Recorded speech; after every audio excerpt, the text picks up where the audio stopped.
Thank you for downloading this Brum Radio podcast. For more podcasts, visit brumradio.com.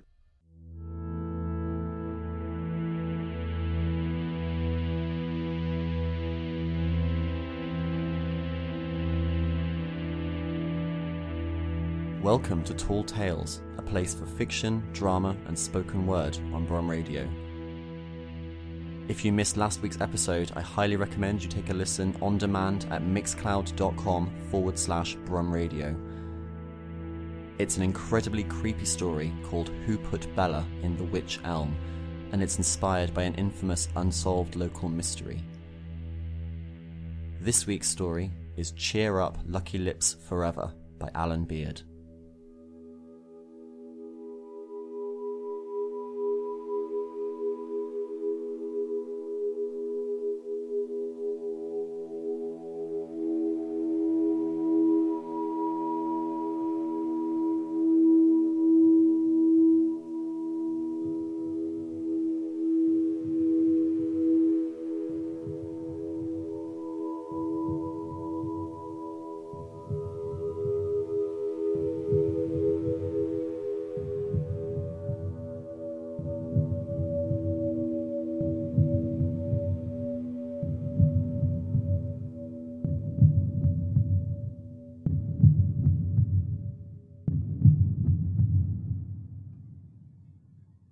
When I was young, the sky was mine.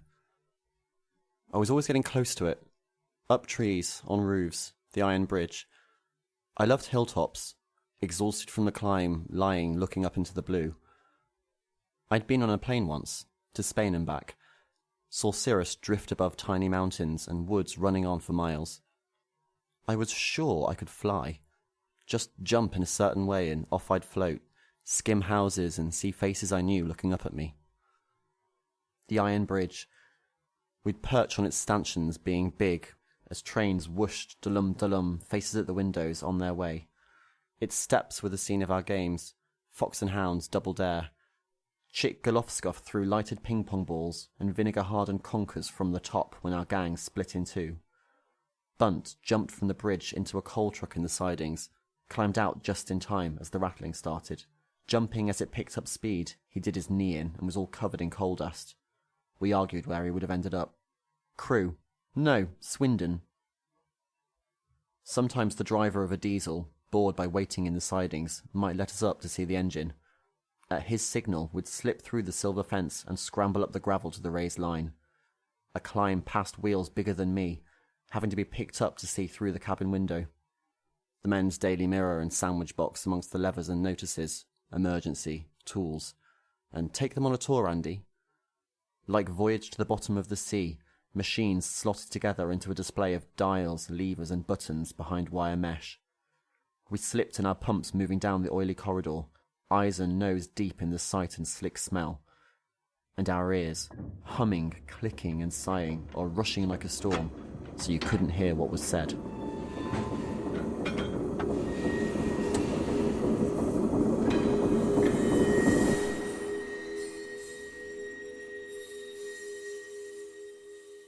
Not enough women, Double B says after the first couple of lectures. I agree. Too many suits at this conference. It would mean too much drinking, too much smoking, and me just taking it up again. It would mean standing with our backs to the bar, swilling some local ale, saying we're going to go across and ask that one, the one in the skirt. After all, we're free agents, well divorced the both of us. So it proves.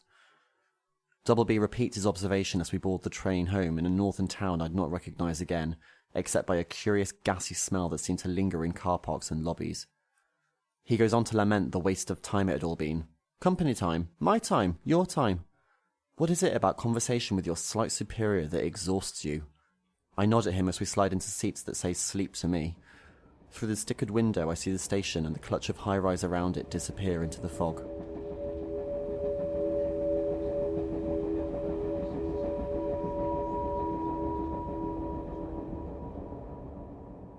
The hitch to my dream childhood was a girl we called the Blob, who lived close to the Iron Bridge in one of a set of 3 railway cottages right next to the line. She'd taken to following us at a distance, calling over a fence at us. Apparently she loved me. She called me darling. On walks home from school, when we'd taunted and spat and gestured at her, she would call "she loved me" Teddy. She thought I looked like a teddy bear. She'd lunge at me. Playing football sometimes, I'd twist up for a header and see her by the corner flag, cheering. Sitting at the back of the class, she'd sigh when I came in, and then take to muttering to herself like her gran down the shops. "How come her brother's got a different last name?" asked Chick, whose own last name we all stumbled over, but thought fabulous. The Blob. Mud hair, webbed feet, lice feeder. An adult and a baby all at once, big but blubbery. She still had something, like babies have corners of blankets, that she fingered when nervous. Something small she took out of her cardigan pocket. She was known by this yellowish cardigan, worn throughout the year. We all claimed to have seen fleas jump from her tangled, stringy hair. It was death to touch her. And she loved me. The teacher made us do the surface tension experiment together, the one with the bowl of water and a pin. She didn't understand the idea of a skin on the water. She sat so close our knees touched, and layer after layer of smells settled deep into my pores. "Look, boys, I'm scrubbing my hands, it's all right," I said to them in the bogs later, but they still avoided contact for a couple of days. Once, when she called to us over a fence and we shouted back, her big scary brother, Prof, because he smelt like a chemistry set, came up behind her. Just his face, thin, raw, and his red tufts of hair were enough. Before he could speak, we were gone into the bushes.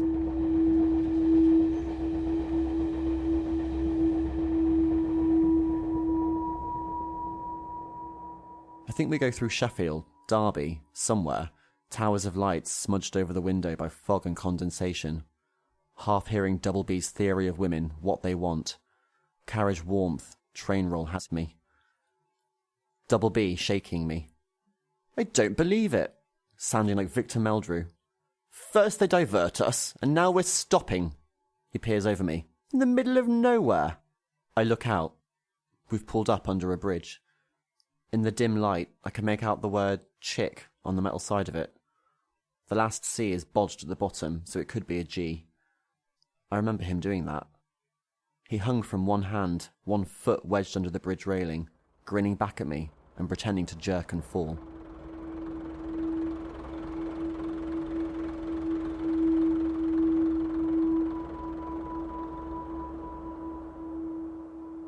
On the other side of the line from Blob was a pasture field with a herd of cows always in one corner or another, a coppice, a brook only full in winter, a scummy pond whose ice Brenda Martin fell through. Alongside that was a hillocky, grassy area we called the Flats. Here we'd meet and share out what we'd scrounged or nicked from home. A slab of chocolate, some flat pop, matches to make a fire and cook up insect stew.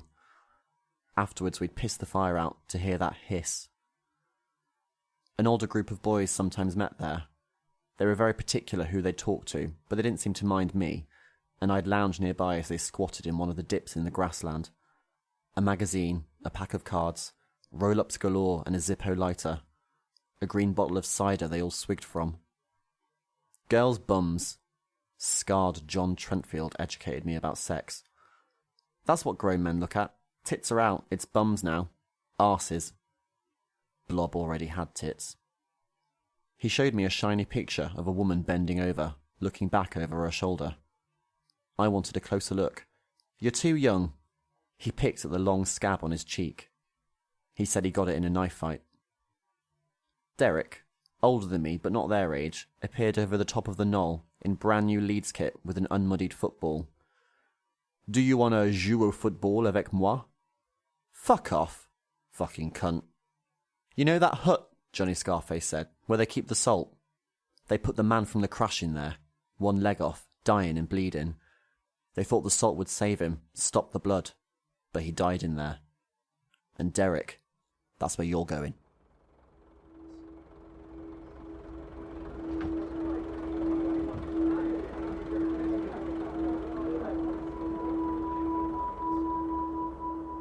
"20 years ago seems to be lying outside the window, the same herd out there looming at the fence. Double B's dissertation continues, the word woman or women punctuating. I tell him I'm going to the toilet, but I turn the wrong way. The passengers are stirring, impatience in some voices. They turn, mobile phones stuck to their faces, to see if I'm a guard coming to fix the problem. I'm bent to look through the smudged windows at my piece of land in the sky I flew in. Suddenly, the noise and vibration of the train ceases, a defeat called to the fog outside. I expect to see the two ghosts from the crash come to the window, but they don't.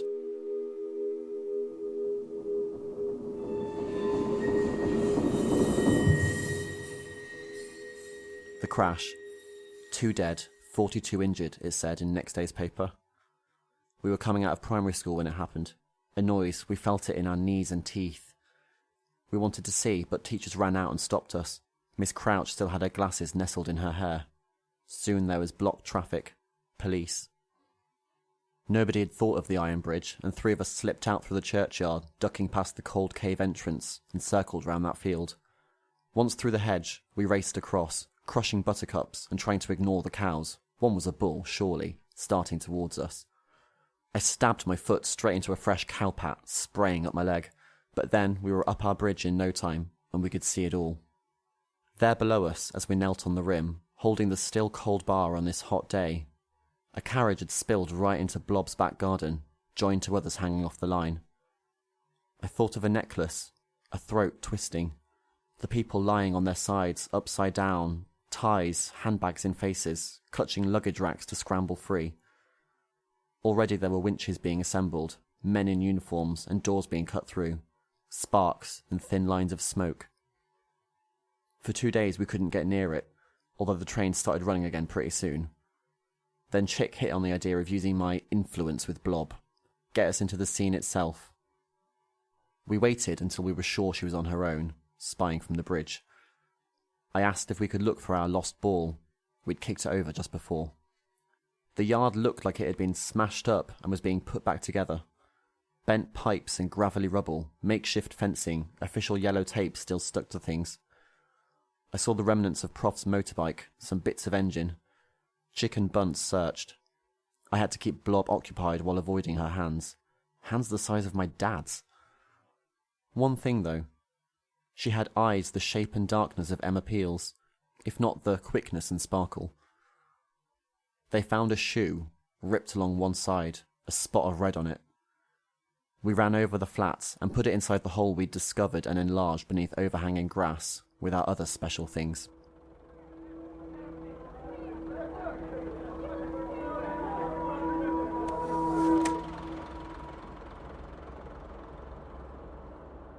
Miraculously, at the end of the carriage, the triumvirate of youths who looked like they were camped there move on, pushing each other and singing "Ooh, ah, Cantona." I'm left with room to pull down the window and lean out into the cold and gaze through the broken fence opposite Blob's plot. I light in the kitchen, a wobbly crayon yellow square, but the house is tucked up in fog. I think about getting off, going over to check the details. I can hear a car changing down in the lane beyond, the treacherous corner where I came off my bike. Bunt and Chick could still be here, over in the hidden houses, watching TV with wives from our class maybe. Bunt with Jackie G, the one with the sly smile and abundant curls. But I seem to remember hearing that Chick had emigrated. Australia. Or was it America? Most of all, I want to know if Blob is still there.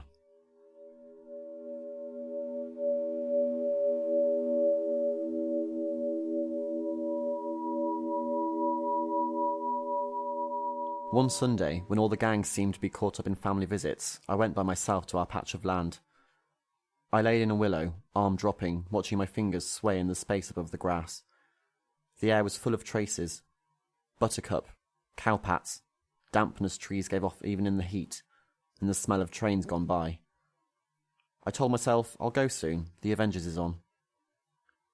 She came in through the kissing gate, muttering fast as usual. Her mouth was a minor, spitty squall. The grass dimpled in her wake. She won't see me, I thought. Too rapt, I can idle on. And yet when she'd gone by, almost out of sight, I said, experimentally, not loudly, "Bubble blubber blob." And she stopped. Looked back. I swung down, hung from the branch still in the air for a moment before I touched down. "Je joue au football?" I asked her. I took her over the flats, building on my talk in her backyard. She played with her comforter. I saw it was round and gold, or brass, a little bell without a P. She also had 3 fluff-covered love hearts, which she asked me to read. Cheer up, Lucky Lips, forever.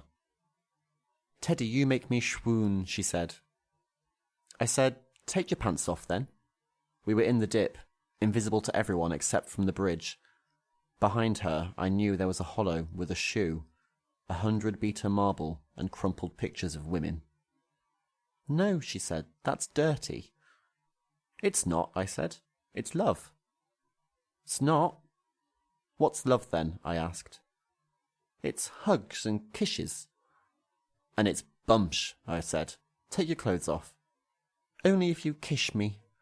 A terrible pucker. Clothes first, I said. Her underwear was grey, and her skin the colour of old glue left in pots. Hair already sprouting under arms, and even some down there, a little. She tried to undress without showing anything. A train rumbled into the station. Fucking cunt, I said. Turn round and bend over. You love me now, Teddy? My eyes seemed to sting, as if from swimming pool chlorine, in my effort to focus there, and there. We'll get married, Teddy. Turn around and stop calling me Teddy. I went and stood close, pressed my trousers against her. A feeling, like when I begin to fly, that special ankle twist that releases me upwards.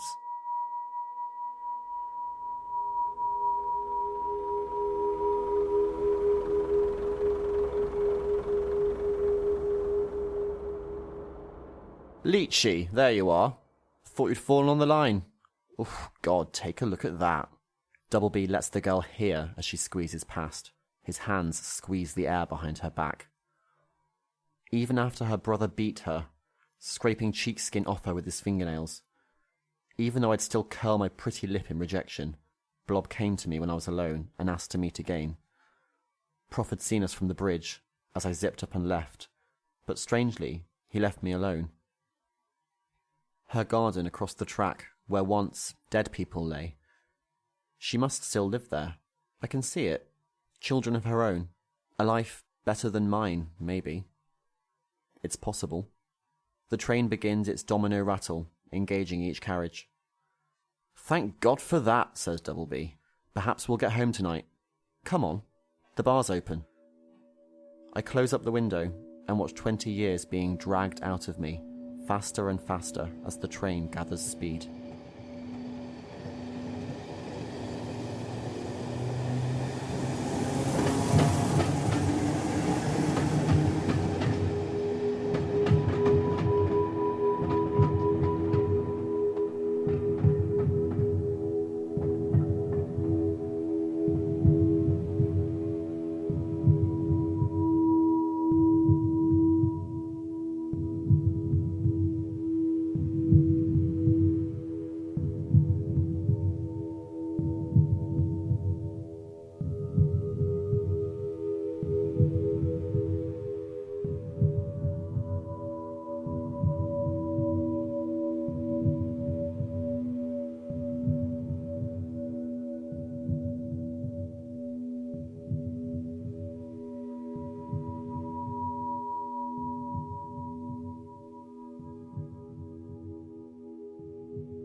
Cheer Up, Lucky Lips Forever was written by Alan Beard and read by me, Philip Ellis.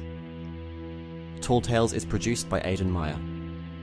Our theme music is by Swamp Thing, and you can hear more of their work at swompthing.com. That's Swamp Thing with 2 O's and 2 E's.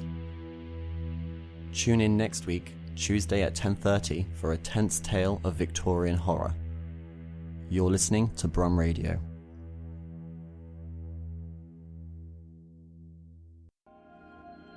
Thank you for listening to this Brum Radio podcast. Don't forget to subscribe and rate us on your podcast app.